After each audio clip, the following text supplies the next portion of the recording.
I'll show you how to turn long videos into short ones using CapCut on your phone, step by step, ensuring a smooth and efficient process.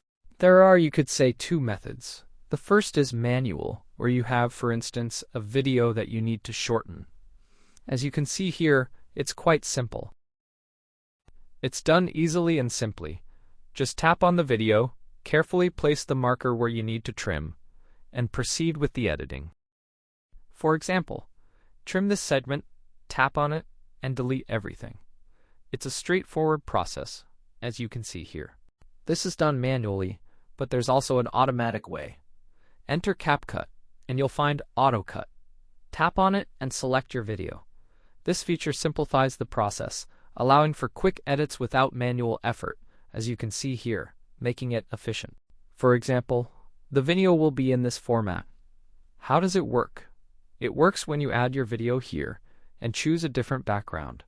This feature allows you to customize the look, enhancing the visual appeal, as you can see here. There are numerous backgrounds to choose from, as you can see here. For instance, select this background and it plays seamlessly.